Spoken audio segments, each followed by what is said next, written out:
This is such a big mug. Oh my god. Don't judge. It's already done. Okay. I'm late. I feel like this is going to be a reoccurring theme. I'm just going to be late talking about what I read this month. I started the month out strong with a 5-star read. I read Bound to the Battle God by Ruby Dixon. I think this is one of my favorite books. She's thick. She's a slow burn. I feel like this is a book that you either will love or you'll hate it. Like there's no in between. Yeah, this is a 5-star. This book is 646 pages long, right? And I think I read like 500 pages in the week, like during the weekend, which I never do. Like unheard of for me to read that much. But I binged this so fast and then I stopped reading it for like a week because I just didn't want the book to end. And I do that every freaking time and then I end up not liking the ending that much because I waited so long to read it. It's like kind of complicated to explain, but she is from Earth, gets transported into this new world. It's like medieval almost, but like does not take place anywhere on Earth. This is a completely different universe. She ends up choosing to help him defeat other versions of himself. Does that make sense?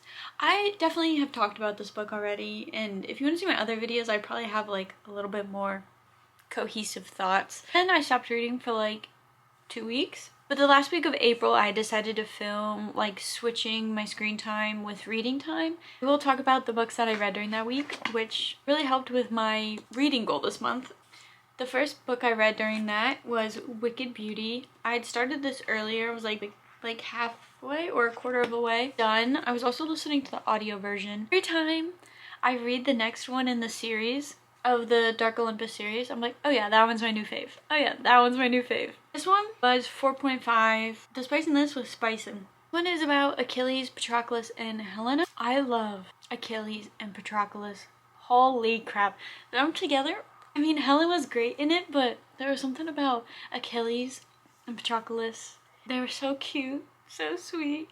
Anyone that has read the Neon Gods series will agree that like literally every single book hits. I don't think I've ever read a bad Katie Robert book. So next, I actually read something that was on my TBR.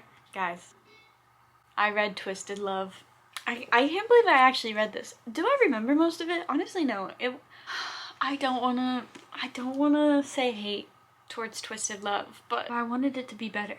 One got 3.75. I feel like you guys are gonna hate me, but Alex kind of gave me the ick. He was like amateur for being a CEO at like 26. I love the plot twists. I love the twisted twists. That was really fun. I hated the time jumps. There were so many freaking time jumps in this book. I was like, I only want a time jump a couple years later in an epilogue. But I don't want like 5 time jumps throughout the whole book. Like, no, stop. Give me all the details. And I noticed that Anna Huang does that like a lot.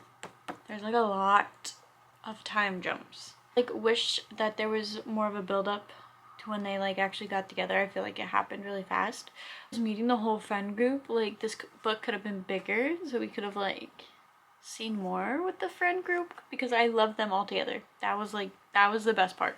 I put in my review that I just want to read about Reese. So I read about him. Just so...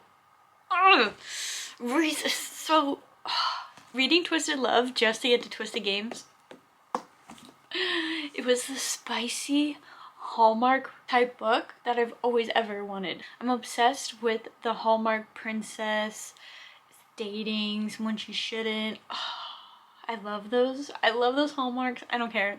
I'm a Hallmark girly. Imagine a Hallmark movie with spice and no cringe.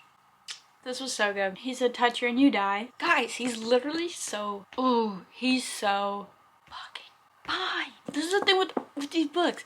The time jumps. Like, I want details of them falling in love with each other. Like, we only got like little tiny glimpses of like the big things that he did to like show that like, oh, he's maybe interested in her.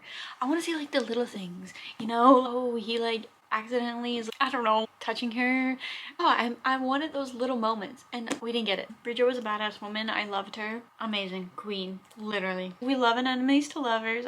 I wish the enemy part was like more intense and I wish, I just want them I needed an audiobook. So I picked up Broken Bonds by Jay Bree. Guys, I can't. This book has destroyed me. There are 5 books in this series and I'm almost done with the second one. Is the writing kind of cringy? Yeah, okay, sue me. I can't get over it. I'm gonna put the art right here. And I feel like this speaks for itself, right?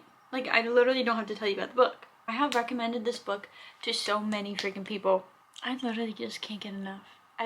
I literally cannot get enough of these men. And Ollie, like, I love her. Okay, in this magical world, they have bonded. If you have powers, then you can be a part of these bonded groups and you get blood tested and then they're like put into a database and then it'll tell you like who you are supposed to be matched up with and your powers kind of like bond together once you do the deed. Ollie just gets lucky and she literally gets bonded with 5 severely attractive, rich, powerful men. Literally this past week has just consisted of me listening to Broken Bonds and Sleep Token because I feel like they go hand in hand and those are like my 2 current obsessions. I'm really down bad for these fictional men. The point is you should go read Broken Bonds. But that's it. So I will see you guys in the next video. Bye!